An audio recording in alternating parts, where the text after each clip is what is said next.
Assalamualaikum Ustadz. Waalaikumsalam warahmatullahi wabarakatuh. Dengan kakak siapa? Nama saya Naila. Saya dari Trenggalek.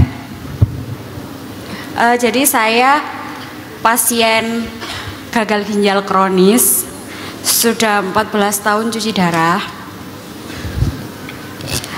Terus 2 tahun yang lalu sempat mengalami ada tumor paratiroid yang menyebabkan patah tulang kaki kanan dan kiri sehingga harus ganti sendi. Pertanyaan saya Ustadz, bagaimana cara menyikapi perasaan insecure seperti ini?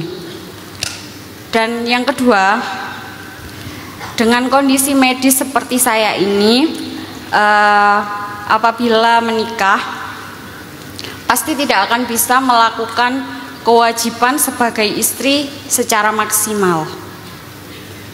Sedangkan yang saya tahu, menikah itu adalah ibadah seumur hidup dan seorang istri harus melayani suami. Begitu Ustaz. Saya yang harus banyak belajar dari Mbak Naila. Saya kalau ketemu orang yang menurut saya ujiannya berat, saya akan jadikan dia sebagai guru saya secara diam-diam. Bukan saya malah ngajarin dia. Jadi kayaknya kalau nggak dipaksa saya nggak pengen jawab sebetulnya. Saya justru mendengar pertanyaan Mbak Naila itu jadi belajar. Masya Allah, Mbak Naila itu adalah seorang yang mulia, istimewa, dilihat dari ujiannya yang berat. Karena semakin mulia seseorang, semakin berat ujiannya. Saya nggak ada apa-apanya dibandingkan Mbak Naila.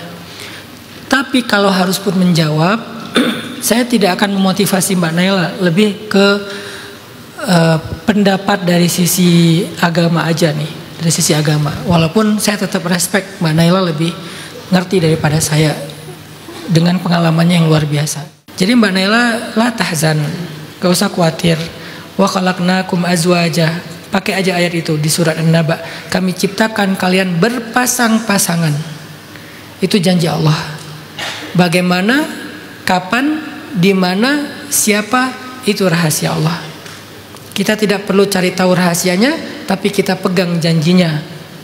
Dan Allah la yukhliful mi'ad, nggak pernah ingkar janji. Insya Allah Mbak Naila akan dipertemukan dengan dia. Saya nggak bisa ngomong lebih dari itu. Semoga Allah wujudkan kepada Mbak Naila keajaiban-keajaiban. Allahu a'lam.